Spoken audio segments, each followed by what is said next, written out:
In het kader van Les in Toveren nu een gesprek met een Soefi over Soefisme. Atum O'Kane en hij komt uit Canada. Op Kleurnet Soefisme. Goeiedag. God, de liefde, het universum, het leven. Zijn dat andere dingen, zijn dat dezelfde dingen? Het zijn in ieder geval vragen die ons bezighouden. En er zijn mensen in deze wereld die zich daar meer mee bezighouden. Sommige mensen noemen dat mystici of gelovigen. Maar het is wel een onderwerp waar je heel diep mee bezig kunt houden. Als je werkelijk iets met God hebt, iets met de liefde hebt, dan is dat niet alleen iets voor zondagmorgen, dan is dat iets voor je hele leven. Een groep mensen in de wereld die dat op een heel bijzondere manier uitdraagt zijn de Soefis. En misschien heeft u dat woord wel eens gehoord in de context van de islam. Het is een mystieke tak van de islam, zeggen sommige mensen. Maar het is eigenlijk ook een op zichzelf staande beweging. Het Soefisme. Het is een beweging die al heel oud is en die hele diepe gronden heeft. En die ons niet alleen een denkwezen heeft nagelaten, maar ook heel veel mooie gedichten. Dichters als Rumi hebben prachtige gedichten geschreven. Met name over die relatie tussen ons en de hemel. Tussen ons en God, tussen de beloved en wij zelf. We gaan vandaag praten met Atum O'Kane. Hij is een leraar, een rondreizende, ja, ik zou misschien het woord prediker moeten gebruiken, maar hij geeft workshops, hij geeft teachings en hij is bovenal ook verhalenverteller. En daar gaan we mee beginnen. Welcome, Atum. Thank you. And I was telling about what I think a little bit about Sufism, but I would like to start with how I saw you first was as a storyteller. Yes. Now, what is the relationship between storytelling and Sufism? Well, I think first of all of the great teachers in all of the great traditions primarily taught through story, because it's a way of rooting teaching in human experience. And Sufism certainly has been a tradition that's been filled with stories. And what I find is often when people come to a program, they'll write the teachings down in a notebook, but what they remember, what they carry with them is the stories. So if I see people a couple of years later, they'll often ask me about the story, or they've lived with the story. And as a Jewish teacher, Reb Shlomo Carlebach said some time ago that really the value of a story, whether it's something you find in the Bible or whether you find in another great book of a various tradition, is the discovery that it's your story. And so that's when it really speaks to people, when it's their story. Mm-hmm. And it feels that stories reach a deeper level in ourselves. We have these teachings with interesting words and concepts, and we write them down and schematics. But a story, it is as if it reaches your childlike nature. well, one of the reasons I like to tell stories is when I look at people's faces as I tell the stories, you really see what we call the soul. I mean, there's a way in which people lose their self-consciousness when they listen to the story the way a child does. And there's a kind of wholeness that takes place, an integration of the body's present, and the heart is present, and the mind is present, but in a very open, integrated way. And I think story goes right in. Where often what we do, especially in a Western culture, is we collect a lot of information. I mean, my experience is so many people have a tremendous knowledge of psychology or spirituality, but the actual opportunity to integrate it is an entirely different situation. And what we hear in a story is we hear the human condition. And that's where we can recognize ourselves in the archetypal human situations. Our fairy stories, they refer to archetypal ideas, and there's always the good man, and there is the somewhat stupid-looking guy who, in the end, makes the remark that hits the nail on the head, so to speak. I recognize in Sufi stories these deeper patterns, and they are a universal pattern. And there's black and white, and then in the black you find a little white dot that turns out that. When you tell stories, do you see the patterns, or do you see the images of what you're telling? When I'm telling the story, what I try to do is to simply be open and be present. I know the story, but each time I tell it, it comes out in a different way. The essential pieces are there, but often it weaves in a different way, or another piece may be accented, or another part of it will emerge told in a different way. And I think that often has to do with what's happening for the people in the audience. So you're interactively, now there is another storytelling tradition. In the old days, the great books of the church, for instance, and the oral traditions of many people were not so free. A person had to recite the Quran or whatever in exact the right way. He couldn't let one syllable out. He didn't have the freedom that you have to do this interpretation and interaction with the audience. Well, there I think often what was taking place is that the story was a way of passing a theology down to a group of people, and the concern was that the theology be completely correct without any individual variation or interpretation. I'm not concerned in giving a theological teaching from any tradition when I tell a story. I'm really trying to convey what are essential elements in the human spiritual journey. Okay, but this means that you allow the individual to have his own experience. Oh, yes. Okay. I would definitely say that. And I think that's what I often say to people is, I tell the story, but you also have something to do. What I ask you to do is to be very present in your own heart and to note as you listen to the story what happens to your heart, and especially what arises in your heart and what parts of the story touch you the deepest, because that's really where it's your story. It's where you recognize something of your own archetypal journey. And that's what I think has the value in Now, the you story. have a certain way to doing that. Yeah, have a drink. But Thank you you. have certain... when you lead a group, you make people aware of their energy centers and of the way they do. Can you give a little example of how you do that? Well, I find it very helpful. I have traveled in a number of countries and lead pilgrimages, and recently I was in a country called Uzbekistan. And one of the things I like in certain countries is how they greet people. And in Uzbekistan, the way the greeting often takes place is a person places their hand on their heart and they look you directly in the eyes. And there's a meeting. So it is like you connect to your heart and then to the other person. You got it exactly. And there's a meeting. And to me, that's the most essential piece. So why I ask the audience to do that, or the group of people gathered, is first to meet themselves before they listen to the story, to find a connection to their own heart, a place of openness, and a place of looking, or often I'll start by having people greet all the people around them, so that we start with that place of meeting, that place of connectedness, because I find one of the great wounds in contemporary society is an incredible sense of isolation and loneliness and disconnectedness. So it's a way of starting, and it's a simple way. You take your hand and you, in English we have the expression, if you're touched by something, it takes you into the depth of your own being. So it's a way of taking that sense of touching your feeling center, your heart center, and starting from there.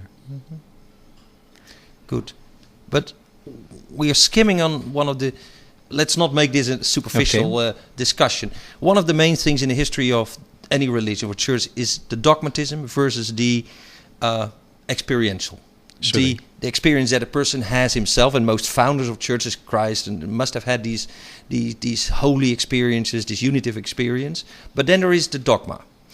Now, you were just saying that what people are lacking is the feeling of connectedness. Now, Yes. we have to agree that some churches offer, by their dogmatic attitude, a social structure that makes you feel at home.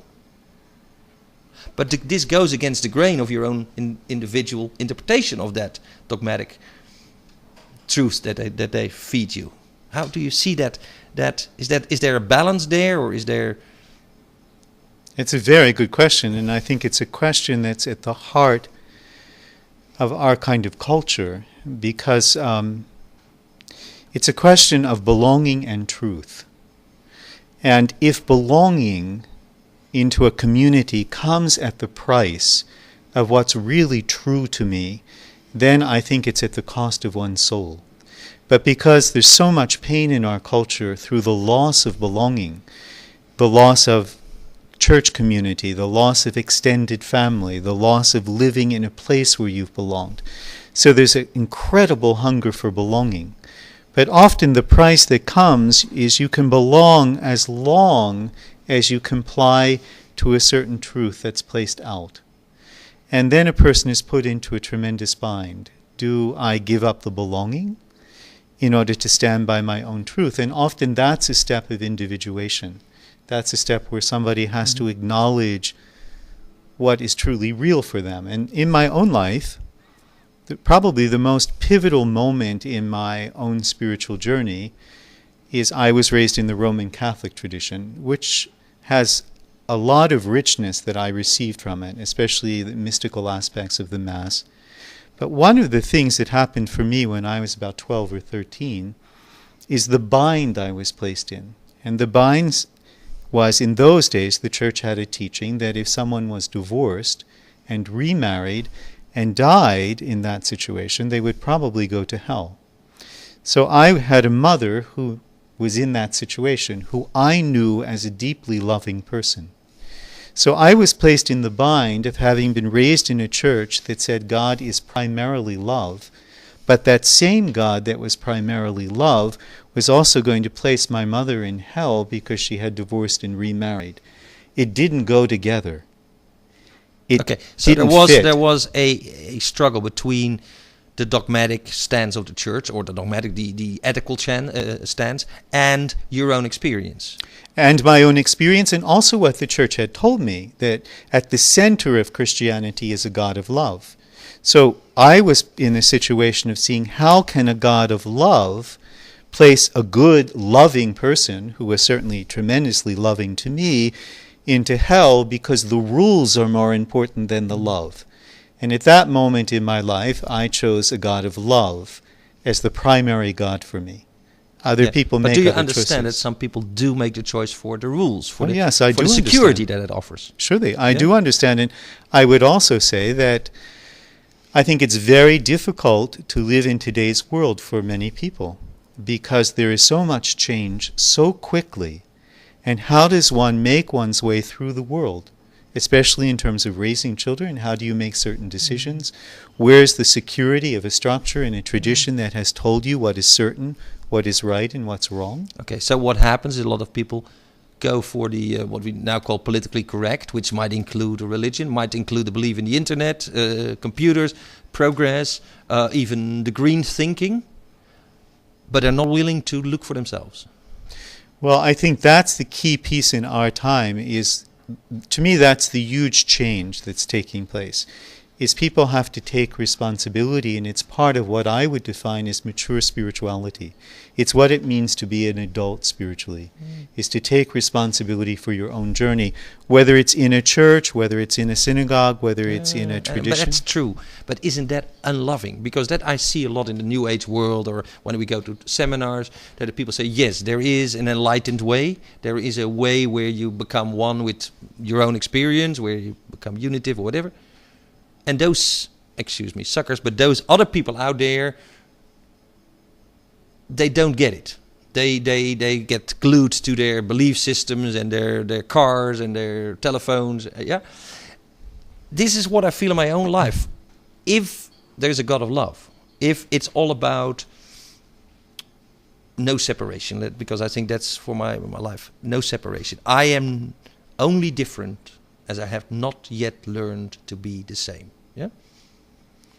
How can I even talk with people who say they are enlightened? Not that you say that, but I certainly don't say no. that. But this idea that there is two classes of people: those who know and who are in the knowing or in the enlightenment, and those who are not.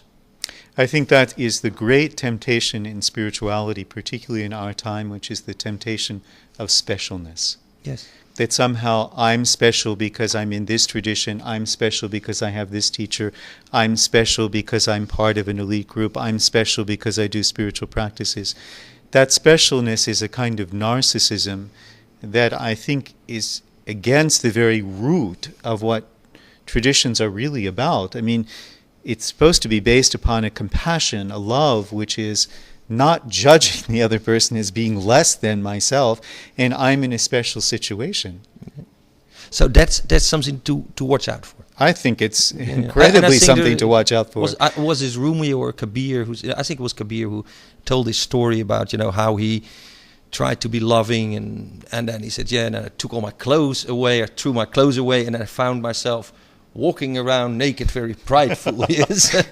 Surely. He went from stage to stage and always found himself to be different from the rest. So that even in his extreme nakedness, he kind of posed as being more naked. And that I feel in the world is a true problem. We always tend to be, as you say, more special. Well, I think spiritual pride stinks worse than other kinds of pride, to be very honest about it.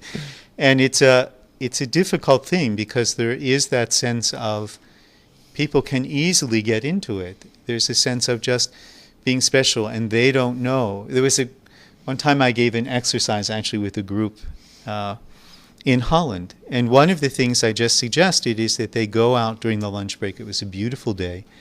And just try to be present with the beauty of the world around them. And one person came back and she was laughing to the point where it was difficult for her to talk, and she said, there I was walking down the street thinking to myself, well, aren't I special because I'm doing this exercise on presence that Atum suggested. And she said she came to the end of the street and there was a huge man lying in a boat, beet red because he was tremendously overburnt with the sun, and he just looked at her and started to laugh.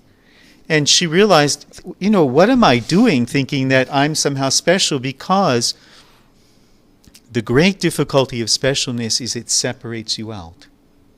Yes. You no longer belong. You out. Yes. It's no longer your brother there. That's why people are complaining about beggars in these days. In Amsterdam we have them every major city in the world now. But the Eastern way of meeting a beggar is to thank him for reminding you who you are. It's like his gift to you that he reminds you.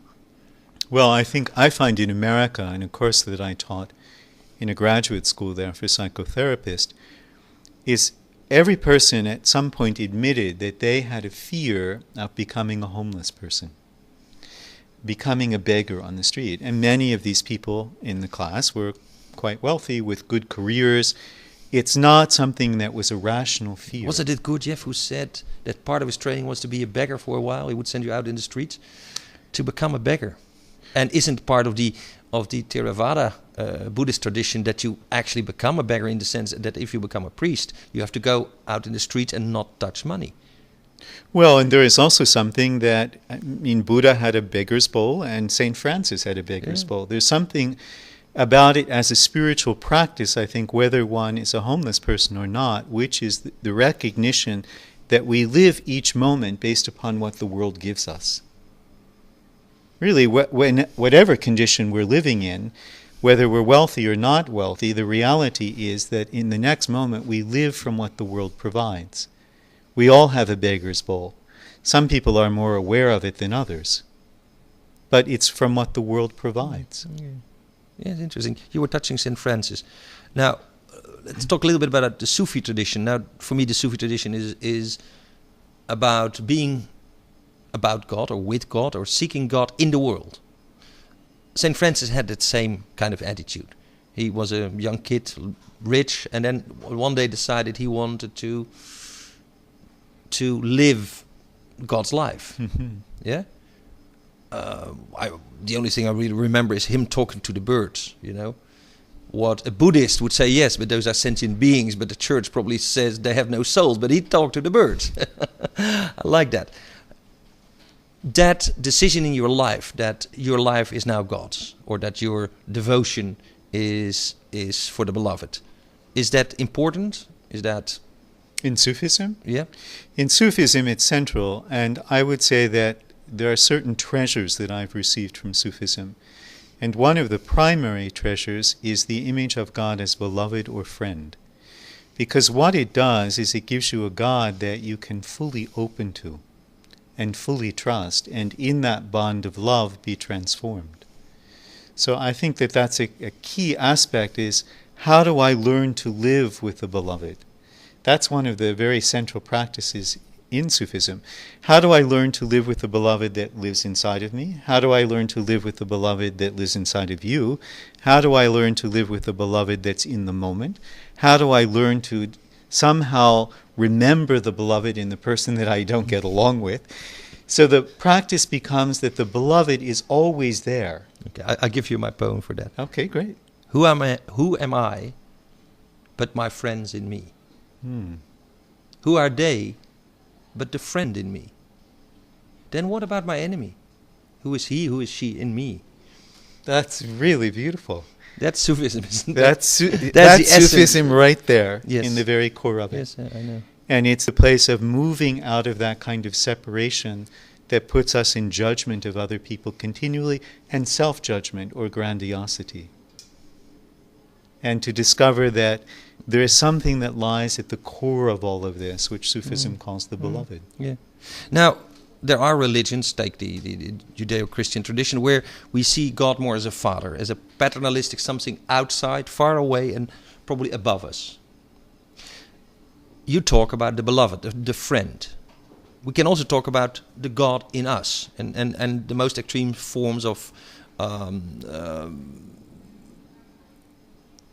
mystical belief have come to that point where people said, "I am God," and they sometimes ended up on the stakes being burned for that.